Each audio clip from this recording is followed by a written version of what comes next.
विद्यार्थियों, मैं देवेंद्र कुमार, पीजीटी हिंदी, केंद्रीय विद्यालय एनटीपीसी अंता। प्रिय विद्यार्थियों, आज हम कक्षा 12वीं हिंदी केंद्रित की पत्रकारीय लेखन के अंतर्गत समाचार लेखन की उल्टा प्रमिड शैली का अध्ययन करेंगे।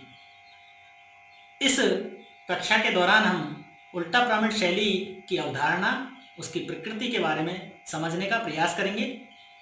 प्यारे विद्यार्थियों, उल्टा प्रमिड शैली है क्या? यह शैली समाचार लेखन की सबसे आधारभूत और प्रचलित शैली है। इसके बारे में विस्तार पूर्वक जानने से पहले हम इसकी ऐतिहासिक पृष्ठभूमि की ओर चलते हैं।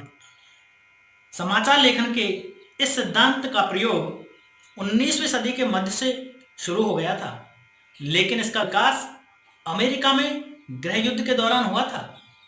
उस समय संवाददाताओं को अपनी खबरें टेलीग्राफ संदेश के जरिए भेजनी पड़ती थी, जिसकी सेवाएं अनियमित, महंगी और दुर्लभ थी।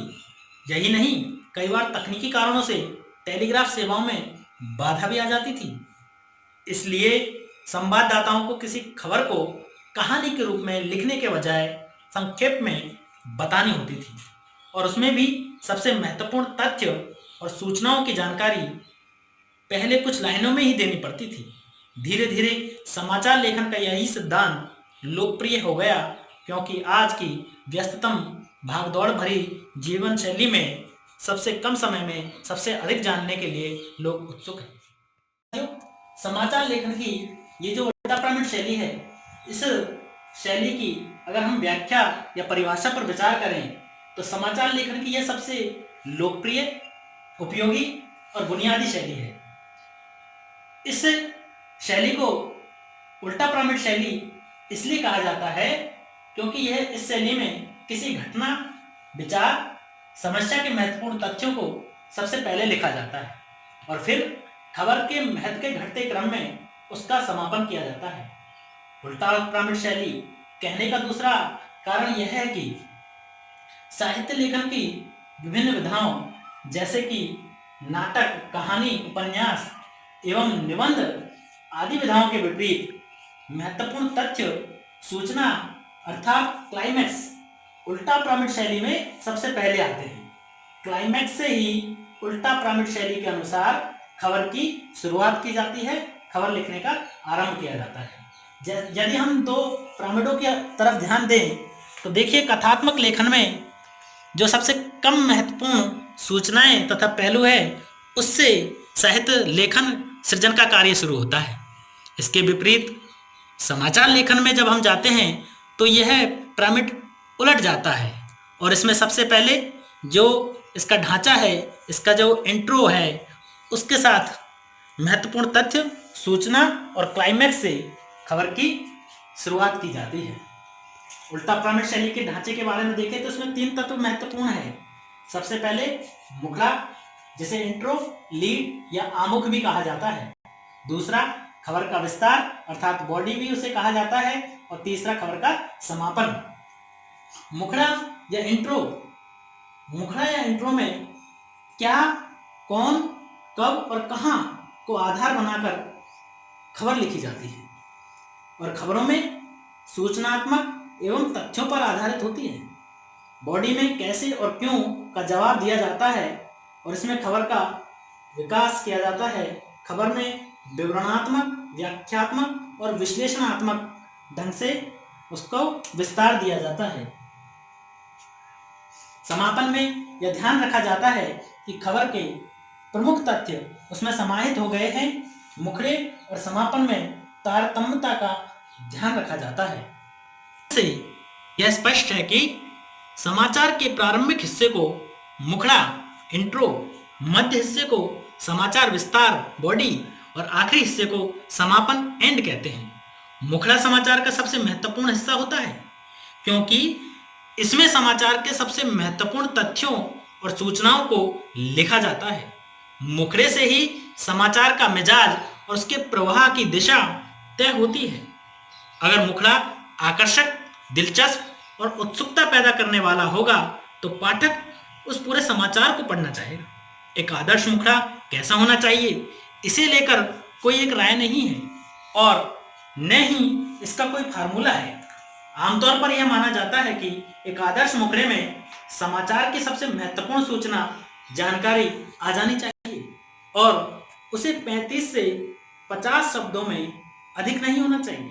मुखड़ा समाचार का पहला पैराग्राफ होता है और कभी-कभी किसी बड़ी खबर में मुखड़ा 2 पैराग्राफ का भी हो जाता है, लेकिन मुखड़े के पहले पैराग्राफ में 2 या 3 से अधिक वाक्य नहीं होने चाहिए। उदाहरण के लिए एक समाचार के इस मुखड़े को देखिए। नई दिल्ली 10 मार्च वार्ता। देश भर में आज से केंद्रीय माध्यमिक शिक्षा बोर्ड सीबीएसई की 10वीं और 12वीं की बोर्ड परीक्षाएं शुरू हो गई। राजधानी के विभिन्न स्कूलों में 2 लाख से अधिक छात्र छात्राओं ने परीक्षा दी। सीबीएसई के अध्यक्ष ने परीक्षा शांति से संपन्न होने पर संतोष जाहिर किया है। विद्यार्थियों, यहाँ समाचार लेखन से जुड़ी एक महत्वपूर्ण बात यह है कि किसी भी समाचार को लिखते हुए मुख्यतः 6 सवालों का जवाब देने की कोशिश की जाती है। क्या हुआ, किसके साथ हुआ, कहाँ हुआ, कब हुआ, कैसे और क्यों हुआ। इस क्या, किसके, कहाँ, कब, क्यों और कैसे को 6 ककारों के रूप में भी जाना जाता है। किसी घटना, समस्या या विचार से संबंधित खबर लिखते हुए इन 6 ककारों को ही ध्यान में रखा जाता है।